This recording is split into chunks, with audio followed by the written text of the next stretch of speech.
So guys, जैसा कि हमने पिछले एपिसोड में देखा, ईस्ट ड्रैगन आइलैंड पर हमला करने के लिए बाकी के तीनों वॉइड ड्रैगन क्लैन के मेंबर पूरी तरह से तैयार थे। जियोयान जियन को बचाने के लिए कुछ भी करने को तैयार था, इसीलिए उसने याओ मिंग को नॉर्दर्न वॉइड ड्रैगन ट्राइब के साथ अलायंस बनाने से मना कर दिया था। लेकिन याओ मिंग जियोयान को अपने भाई की तरह मानते थे, इसलिए जियोयान का दुश्मन उनका भी दुश्मन था। इसी वजह से वो भी जियोयान के साथ मिलकर ईस्ट वॉइड ड्रैगन आइलैंड के खिलाफ लड़ना चाहते थे। लेकिन हेवन डीमन फिनिक्स ट्राइब भी अलायंस बनाने के लिए निकलने वाला था। उधर मेडुसा को ब्रेक थ्रू के लिए कल्टिवेशन करनी थी, इसीलिए वो जीव्यू येलो स्प्रिंग में आ गई, जहां मेडुसा यिन कोल्ड एनर्जी वाले पानी में प्रवेश कर जाती है। अब हम देखते हैं कि जियोयान भी अपनी ताकत बढ़ाने के लिए येलो स्प्रिंग में ही बैठकर कल्टिवेशन करने लगता है। चारों तरफ की यिन कोल्ड एनर्जी धीरे धीरे कंडेंस होने लगती है। जियोयान सोचता है, अगर डेमन संत हुआंग क्वान की तीनों ग्रैंड स्किल्स मेरी पूरी बॉडी पर इम्प्रिंट हो चुकी है और उन्होंने मुझे इन टेक्निक्स की गहरी समझ भी सिखाई है, तो अगर मैं इन टेक्निक्स को वांग क्वान द्वारा बताए गए तरीकों के साथ इस्तेमाल करूं तो मैं एक बेहद पावरफुल मूव क्रिएट कर सकता हूं। और ये गिफ्ट कई सारी फाइट टेक्निक्स से कहीं बेहतर है जो मुझे जीव्यू पाइथन ट्राइब के स्टोन टेबलेट से मिली थी। अब जियोयान डेमन गॉड वांग क्वान का ब्लड एसेंस बाहर निकालता है। वो इसे एब्जॉर्ब करके ब्रेक थ्रू करना चाहता था, लेकिन इस ब्लड एसेंस में इतनी भयानक एनर्जी थी कि पूरा यिन कोल्ड वाटर पूरी तरह से फ्रीज हो जाता है। चारों तरफ तेज कोल्ड एनर्जी फैलने लगती है। जियोयान को इसे संभालने में बेहद परेशानी हो रही थी। वो कहता है, ये डेमन संत का ब्लड एसेंस वाकई बेहद भयानक है। मुझे उम्मीद नहीं थी कि इसे कंट्रोल करना इतना मुश्किल होगा, लेकिन मैं बिल्कुल भी टाइम वेस्ट नहीं कर सकता। मुझे इसे अभी रिफाइन करना ही होगा। जियोयान अपनी हेवनली फ्लेम को एक्टिवेट करता है और ब्लड एसेंस को चारों तरफ से कवर कर लेता है। ब्लड एसेंस भागने की कोशिश करता है, लेकिन जियोयान उसे मजबूती से होल्ड किए रहता है। हालांकि इसमें उसे बेहद दर्द और परेशानी झेलनी पड़ती है। उसकी बॉडी से तेज एनर्जी बाहर निकलने लगती है। आखिरकार वो ब्लड एसेंस को कंट्रोल कर लेता है और सीधे उसे निगल जाता है। तभी उस ब्लड एसेंस की एनर्जी जोरदार धमाके के साथ फूट पड़ती है। जियोयान की बॉडी से भयानक एनर्जी रिलीज होती है जो उसे असहनीय दर्द पहुंचाती है। वो एनर्जी सीधी आसमान की तरफ उड़ती है और आसमान में एक भयानक फिनोमेनन क्रिएट हो जाता है। बाहर पहाड़ पर लिटिल फेई डॉक्टर और किंगलिन मौजूद थी, जो जियोयान की प्रोटेक्शन के लिए वहां आई थी। दोनों उस भयानक एनर्जी को देखकर घबरा जाती है। किंगलिन कहती है, क्या यह भयानक एनर्जी यंग मास्टर जियोयान की तरफ से आ रही है? क्या हमें नीचे जाकर देखना चाहिए, कहीं वो खतरे में तो नहीं है? लिटिल फेई डॉक्टर जवाब देती है, जियोयान इतना कमजोर नहीं है, वो बिल्कुल ठीक होगा, हमें उस पर भरोसा रखना चाहिए। लगातार ब्लड एसेंस की एनर्जी जियोयान की बॉडी से बाहर निकलती रहती है। जियोयान परेशान होकर कहता है, ये पावर तो एक 5 स्टार फाइट वेनेरेट को आसानी से एक्सप्लोड करके मार सकती है। वाकई डेमन संत के ब्लड एसेंस को रिफाइन करना हर किसी के बस की बात नहीं है। इस एनर्जी का असर चारों तरफ फैलने लगता है। नीचे येलो स्प्रिंग वाटर में भी इसका प्रभाव साफ दिखाई देने लगता है। मेडुसा की आंखें खुल जाती है। उसे एहसास होता है कि जियोयान इस वक्त बहुत ज्यादा दर्द से रहा है। वो मन ही मन कहती है, ये पावर मेरी कल्पना से भी कहीं ज्यादा शक्तिशाली है। लेकिन जियोयान, तुम्हें हिम्मत बनाए रखनी होगी, तुम ये कर सकते हो। जियोयान को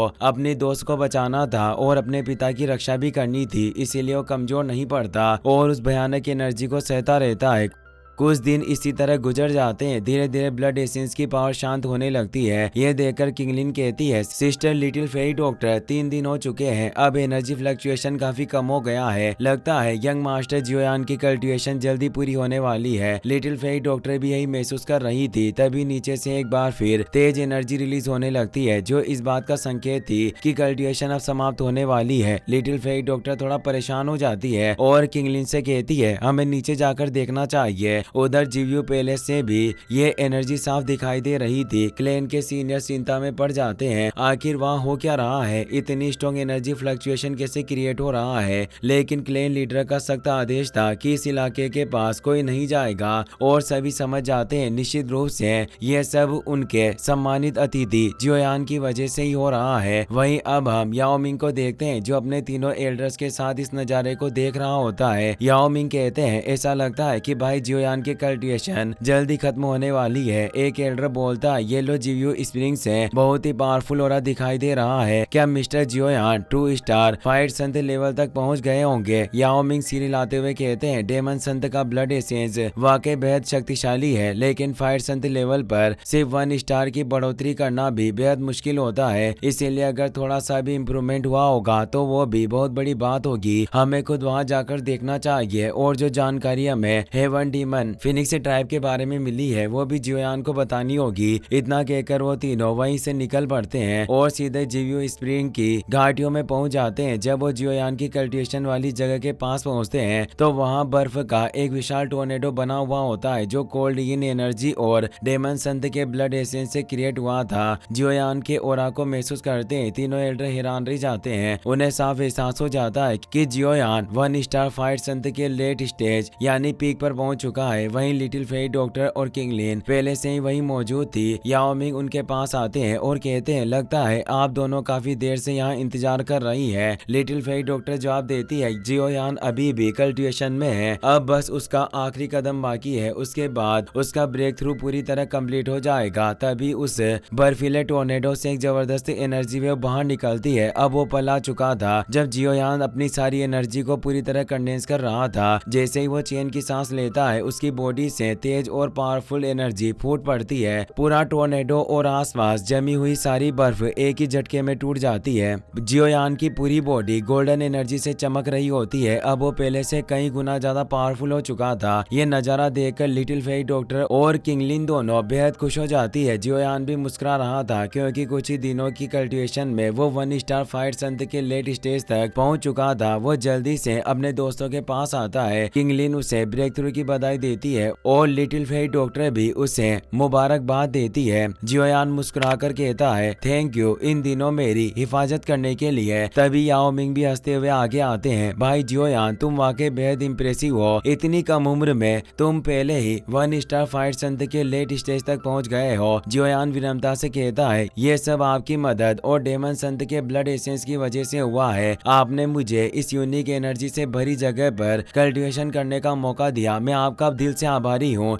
याओ मिंग हंसते हुए कहते हैं, तुम मेरे लिए कोई पराया नहीं हो, मैं तुम्हें अपना भाई मानता हूँ। वैसे मुझे क्वीन मेडुसा कहीं दिखाई नहीं दे रही, क्या वो भी येलो स्प्रिंग में कल्टिवेशन कर रही है? जियोयान जवाब देता है, इस बार मेडुसा की कल्टिवेशन बेहद अहम है, इसमें काफी लंबा समय लग सकता है। फिर जियोयान गंभीर होकर पूछता है, भाई याओ मिंग क्या आपको हेवन डेमन फिनिक्स ट्राइब की किसी मूवमेंट के बारे में पता चला है? याओ मिंग की आवाज भारी हो जाती है, थोड़ी देर पहले ही मुझे खबर मिली है, इसीलिए मैं खुद तुम्हें बताने आया था। हेवन डीमन फिनिक्स ट्राइब पहले ही ईस्टर्न ड्रैगन आइलैंड की तरफ रवाना हो चुका है। जियोयान चौंक जाता है, इतनी जल्दी? उनके साथ कितने लोग हैं और उनकी टीम कितनी स्ट्रॉन्ग है? याओ मिंग जवाब देते हैं, नंबर में तो वो ज्यादा नहीं है, लेकिन उनमें काफी सारे फाइट वेनरेट लेवल के एक्सपर्ट्स हैं। लेकिन सबसे ज्यादा चिंता की बात यह है, उनके साथ 3 सुप्रीम एल्डर्स भी मौजूद है और उन तीनों के पास फाइट संत लेवल की ताकत है। उन्हें 3 हेवन डेमन फिनिक्सेस कहा जाता है। उन तीनों की कंबाइंड बैटल पावर यहाँ तक कि एक 3 स्टार फाइट संत का भी सामना कर सकती है। अगर वो तीनों ड्रैगन आइलैंड के मामलों में इंटरफेयर करते हैं तो पूरी संभावना है कि वो ईस्टर्न ड्रैगन आइलैंड पूरी तरह खत्म हो सकता है। ये सुनकर जियोयान की भौहें सिकुड़ जाती है क्योंकि वो जानता था अगर हालात को काबू में रखना है तो उन 3 फाइट संत लीडर्स को वक्त रहते रोकना ही होगा। जियोयान गंभीर होकर याओ मिंग की तरफ देखता है और पूछता है, क्या आप उन तीनों हेवन डेमन फिनिक्सेस के विंग्स काटने में मेरी मदद करेंगे? इतना कहते हुए वो उनके सामने अपना हाथ बढ़ा देता है। याओ मिंग मुस्कुराते हैं और कहते हैं, मैंने तुम्हें दिल से अपना छोटा भाई माना है और मैं अपनी आखिरी सांस तक तुम्हारे साथ लड़ने को तैयार हूँ। इतना ही नहीं, मैं खुद तुम्हारे साथ चलूंगा और अपने कई एल्डर्स को भी साथ लेकर आऊंगा। भले ही हमारी ताकत हेवन डेमन फिनिक्स ट्राइब के बराबर ना हो और हम नंबर में भी कम हो, लेकिन हम उन्हें काफी देर तक रोककर रख सकते हैं। हम उनके प्लान को पूरी तरह बाधित कर देंगे ताकि वो ईस्टर्न ड्रैगन आइलैंड के मामलों में दखल न दे सके।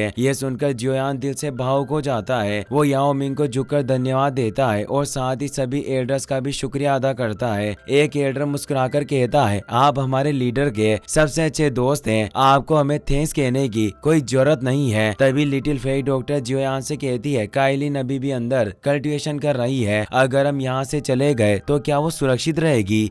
ये सुनकर जियोयान को भी मेडुसा की बेहद चिंता होने लगती है। वो तुरंत येलो स्प्रिंग वाटर के अंदर चला जाता है। वहाँ वो देखता है मेडुसा अपने 7 क्लड हेवन स्लोइंग पाइथन रूप में गहरी कल्टिवेशन में डूबी हुई है। जियोयान उसे प्यार भरी नजरों से देखता है और कहता है, काइलिन, मैं लिटिल फेई डॉक्टर और बाकी सभी के साथ जीएन की मदद के लिए ईस्टर्न ड्रैगन आइलैंड जा रहा हूँ। हमें हेवन डेमन फिनिक्स ट्राइब को रोकना ही होगा। मैं तुम्हारी रक्षा के लिए यहाँ एक मजबूत प्रोटेक्शन बैरियर क्रिएट कर दूंगा और भाई याओ मिंग भी आसपास पहरा देने के लिए लोगों की व्यवस्था कर देंगे, इसीलिए तुम पूरी शांति से अपनी कल्टिवेशन जारी रख सकती हो। जियोयान थोड़ी देर रुकता है और नरमी से आगे कहता है, मैं जानता हूँ तुम हमेशा से स्नेक ट्राइब की प्राउड क्वीन रही हो। तुम कभी किसी से हारना नहीं चाहती और अगर तुम्हें थोड़ा सा भी मजबूत बनने का मौका मिलता है तो तुम उसे कभी छोड़ना नहीं चाहती। लेकिन ये येलो स्प्रिंग पूरी तरह खतरों से भरा हुआ है। अगर कल्टिवेशन के दौरान तुम्हें ज्यादा मुश्किलों का सामना करना पड़े तो अपने आप पर जरूरत से ज्यादा जोर मत डालना। मेरे लिए खुद को सुरक्षित रखना। मुझे पूरा ट्रस्ट है कि तुम इसमें सफल होगी। इतना कहकर जियोयान धीरे धीरे वहां से बाहर निकल जाता है और इसी के साथ ये एपिसोड यही खत्म हो जाता है। अगर आपको वीडियो पसंद आया हो तो इसे अपने दोस्तों के साथ शेयर जरूर करें, लाइक करना ना भूलें और चैनल को सब्सक्राइब जरूर करें। Thanks for watching.